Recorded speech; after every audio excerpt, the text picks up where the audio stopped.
नमस्कार दोस्तों, मैं अरुण अपने चैनल पे फिर से आपका एक बार स्वागत करता हूँ।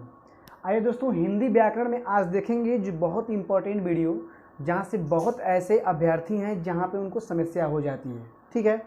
काल का मतलब क्या होता है? समय। वह समय जिस अवस्था में आप चल रहे हैं, वह समय जिस अवस्था में आपका समय बीत चुका हो, और वह समय जो आता हो जिसको आप क्या कहते हैं? काल कहते हैं। हिंदी में काल को 3 भागों में बांटा गया है दोस्तों। वर्तमान काल, मैंने बोल दिया वर्तमान काल का मतलब वह समय जो वर्तमान समय में चल रहा हो। भूतकाल और भविष्यकाल। भूतकाल वह जो बीत चुका हो, और भविष्यकाल जो आने वाला हो। आप पहले से ही पढ़ते आए हैं, बचपन से ही पढ़ते आए हैं, ठीक है। लेकिन हम चलेंगे, आज पढ़ेंगे वर्तमान काल। पढ़ेंगे हम वर्तमान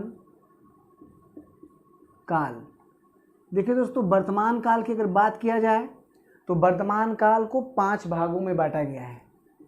ठीक है, 5 भागों में बांटा गया है। तो सबसे पहला जो भाग आता है उसको हम बोलते हैं सामान्य वर्तमान काल। सामान्य वर्तमान काल। देखिए दोस्तों, सामान्य वर्तमान काल की अगर बात किया जाए तो वह समय जिसमें सामान्य वर्तमान काल चलता हो। ठीक है। तो सामान्य वर्तमान काल की अगर बात किया जाए तो इसमें एक दो उदाहरण में जिसको बताऊंगा, जिसको आपको जहां से आपके क्वेश्चन बनते हैं कन्फर्म हो जाएंगे। ठीक है। तो देखा जाए, अध्यापक पढ़ाता है। अध्यापक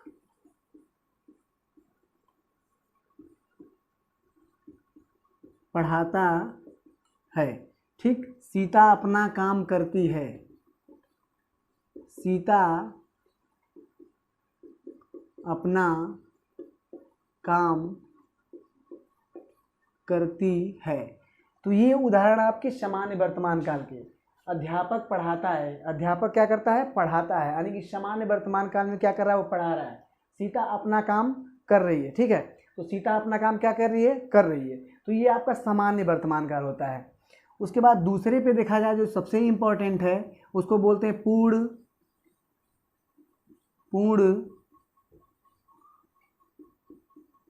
वर्तमान काल। ठीक।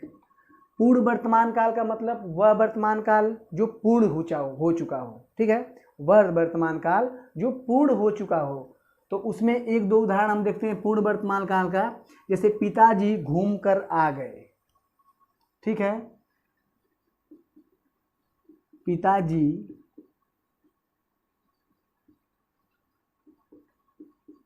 घूम कर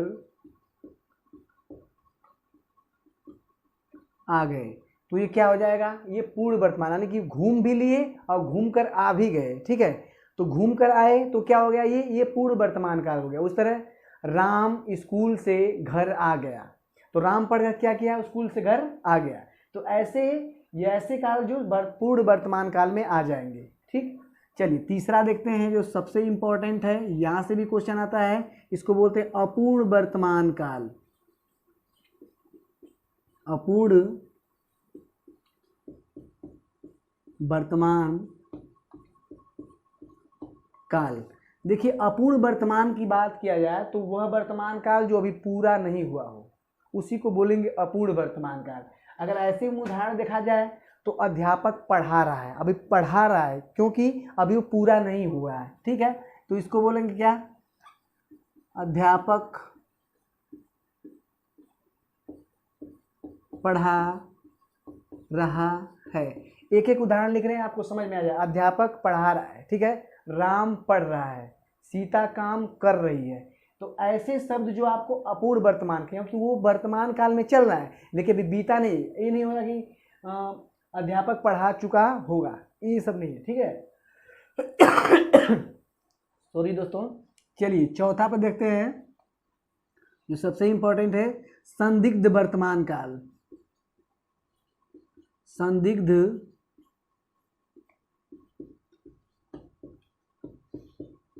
वर्तमान काल।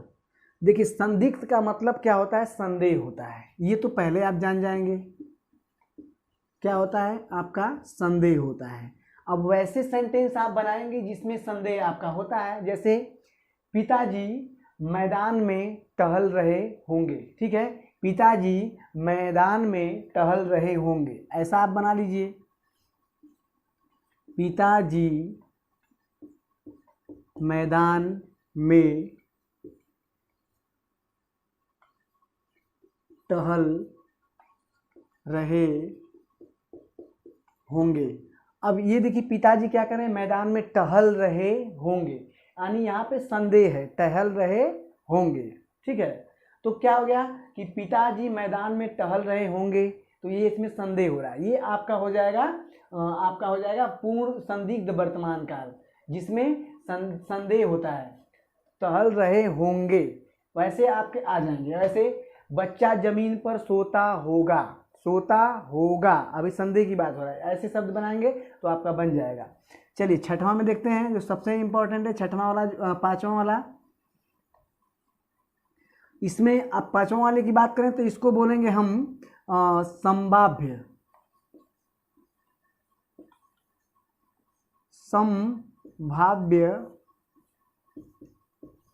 वर्तमान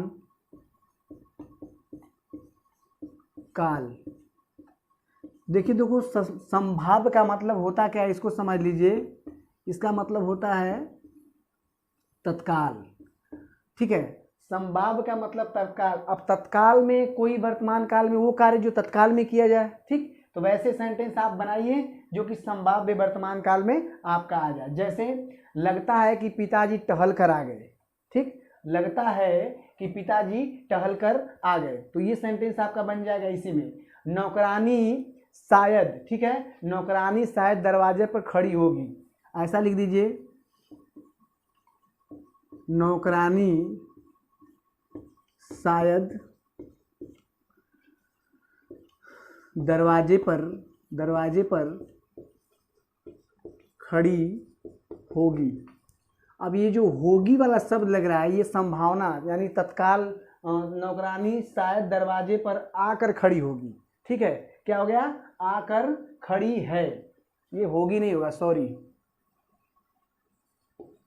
ठीक है, नौकरानी शायद दरवाजे पर खड़ी है, यानी कि नौकरानी अब आ गई है और तत्काल आई है, कहाँ पे खड़ी है, दरवाजे पे खड़ी है। तो ये 5 वर्तमान काल के 5 भेद होते हैं।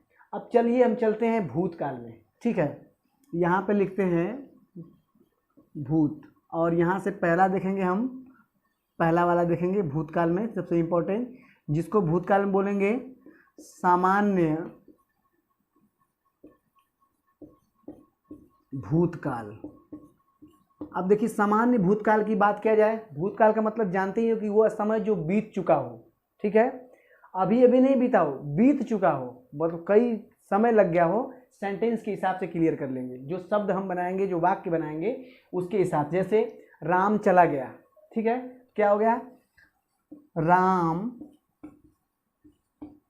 चला गया। अभी राम चला गया कंफर्म हो गया कि सामान्य भूतकाल है। दूसरा देखते हैं जो सबसे इंपॉर्टेंट है, पूर्ण भूतकाल।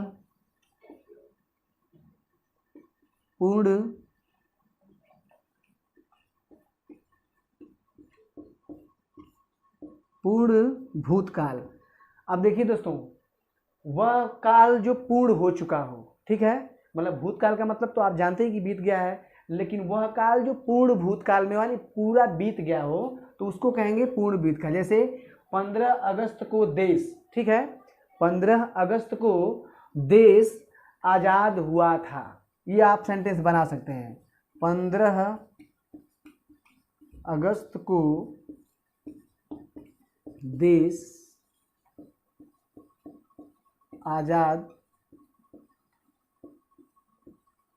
हुआ था। अब हुआ था 15 अगस्त, बहुत दिन बीत गया, तो बीत गया ना, तो भैया हो गया आपका क्लियर पूर्ण वर्तमान काल। वह कुछ समय बीत गया हो, ये ना कि अभी बीता हो, अगर उसको बनाएंगे तो दूसरा अंतर आ जाएगा। जैसे तीसरा पे देखते हैं भूतकाल में जो बनता है सबसे इंपॉर्टेंट, आसन्न भूतकाल। आसन्न भूतकाल काल। ठीक, अब देखिए ये जो आसन्न भूतकाल का मतलब क्या समझ रहे हैं? आसन्न का मतलब होता है तत्काल, जो अभी अभी, तत्काल यानी क्या? तत्काल का मतलब, तत्काल का मतलब होता है अभी अभी जो कार्य बीता हो, उसी को हम क्या बोलेंगे? आसन्न भूतकाल।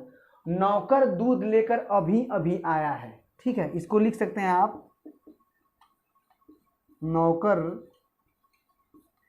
दूध लेकर, ठीक है, अभी अभी आया है। नौकर दूध लेकर क्या किया? अभी अभी आया है। तो जो तत्काल अभी आ गया है, तो इसी को बोलेंगे तत्काल में आसन्न भूतकाल। ठीक, चलिए ये तीसरा वाला था। ये चौथा वाला नोट करते हैं जो सबसे इंपॉर्टेंट है। चौथा वाला पूर्ण भूतकाल।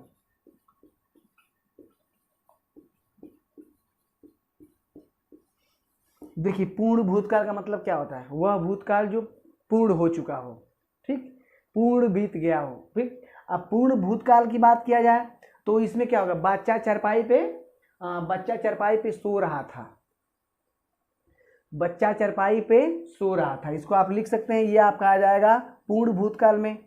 ठीक, नहीं, बच्चा चरपाई पे सो रहा था तो ये आपका अपूर्ण है ना, सॉरी, अपूर्ण भूतकाल। बच्चा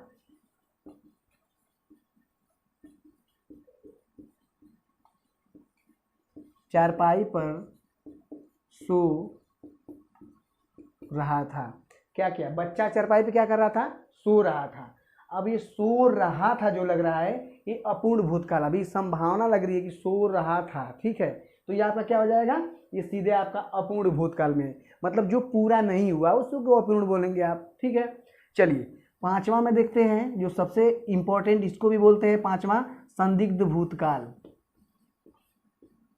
संदिग्ध भूतकाल। अब देखिए संदिग्ध का मतलब मैंने पहले ही बोल दिया कि संभावना होता है, ठीक है, संभावना या संदेह आप बोल सकते हैं, जो भी बोल सकते हैं। अब ऐसे शब्द बनाइए जो आपके संभावना में व्यक्त करता हो, ऐसे शब्द आप बनाइए जो संभावना में व्यक्त करता हो। जैसे नौकर शायद दूध लेकर आया था। ठीक, नौकर शायद चाय लेकर आया था। शायद लेकर, शायद लग गया ना भैया आपका, तो क्या हो गया? नौकर शायद लग गया, शायद इन संभावना संदेह आपका बन गया, तो ये आपका संदिग्ध भूतकाल में आएगा। आपको संदिग्ध का अर्थ समझना है संभावना संदेह से। ठीक, चलिए लास्ट देखते हैं। लास्ट जो इम्पोर्टेंट है, छठवां वाला जो इम्पोर्टेंट है, उसको बोलते हैं हेतु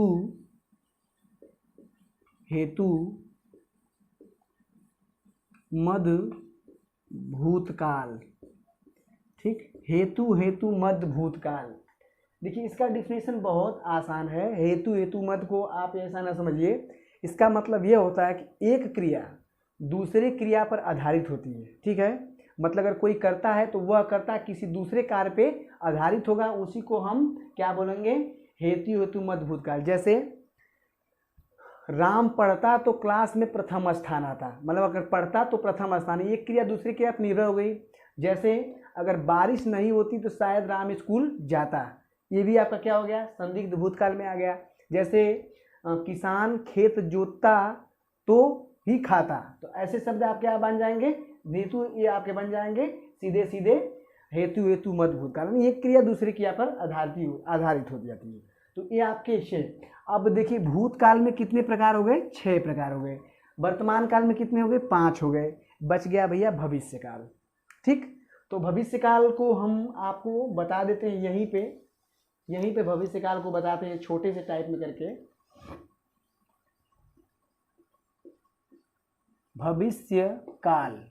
भविष्यकाल का मतलब 3 भाग होता है, ये भी आप नोट कर लेंगे। कितना भाग होता है?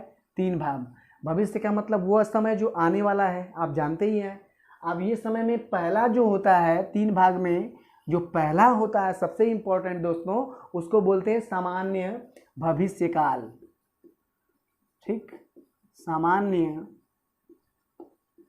भविष्य काल। अब देखिए सामान्य भविष्य काल में कौन से ऐसे शब्द आ जाएंगे जो आपके लिए बहुत बहुत इंपॉर्टेंट हो जाएंगे। कल वह चला जाएगा, ठीक, मतलब का एक शब्द आ गया, कल वह चला जाएगा। तो ये चला जाएगा जो है आपका सामान्य वर्तमान काल है, मतलब नेक्स्ट की बात कर रहा है, अगले दिन की बात कर रहा है कि कल वह चला जाएगा। दूसरा जो इम्पोर्टेंट है दोस्तों, सामान्य भविष्य काल के बाद जो आता है आपका संदिग्ध भविष्य काल। संदिग्ध भविष्य काल। अब देखिए मैंने पहले ही बोला था कि जो आपका संदिग्ध होता है, संदिग्ध का मतलब होता है संदेह, ठीक है, संदेह यानी संभावना। अब ऐसे आपको शब्द बनाना है, ऐसे शब्द बनाना है जो कि आने वाले समय को संदेह में प्रेरित कर दे, ठीक है। जैसे शायद पिताजी कल घर पहुंच गए होंगे, शायद पिताजी कल घर पहुंच गए होंगे।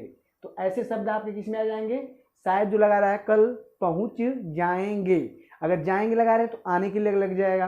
तो ऐसे सेंटेंस आप बना सकते हैं, ठीक है। संभावना, शायद राम कल घर आए, शायद राम कल घर आए, इसको बना सकते हैं, शायद राम कल घर आए। तो ये भी आपका बन जाएगा संदिग्ध में। और लास्ट जो तीसरा जो सबसे इंपॉर्टेंट है, हेतु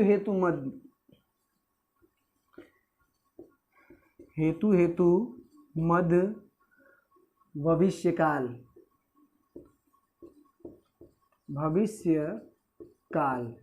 अब देखिए हेतु मद भविष्य काल का मैंने इसका डिफिनेशन आपको बताया कि वह क्रिया जो दूसरी क्रिया पर आधारित है, ठीक है। तो इसका सेंटेंस कैसे बनाएंगे, जैसे अगर कल बारिश नहीं हुई तो राम जरूर स्कूल आएगा। अगर कल बारिश नहीं हुई, अगर कल बारिश नहीं हुई तो राम जरूर स्कूल आएगा। तो ये आपके भविष्य काल, एक बार रिकॉल करेंगे, बहुत फास्ट करेंगे। वर्तमान काल को 5 भागों में बांटा गया है, सामान्य वर्तमान काल, पूर्ण वर्तमान काल, अपूर्ण वर्तमान काल, संदिग्ध वर्तमान काल, संभाव्य वर्तमान काल, ठीक है। भूतकाल की बात करें तो 6 प्रकार से इसको बांटा गया है, सामान्य भूतकाल, पूर्ण भूतकाल, फिर उसके बाद आसन्न भूतकाल, अपूर्ण भूतकाल, संदिग्ध और हेमदेतु, और उसके बाद भविष्य काल को 3 भागों में बांटा गया है। क्रिया सब एक ही चीज़ है, बस उसको थोड़ा सा अंतर किया गया, इसमें ही हम लोग क्वेश्चन का आंसर देने में गड़बड़ हो जाते हैं। तो 1-2 बार रिवाइज करेंगे तो आ जाएगा, ठीक है। चलिए वीडियो को लाइक करिए और सब्सक्राइब कर दीजिए, फिर उसके बाद अगली वीडियो में हिंदी व्याकरण मिलते हैं, तब तक के लिए थैंक यू।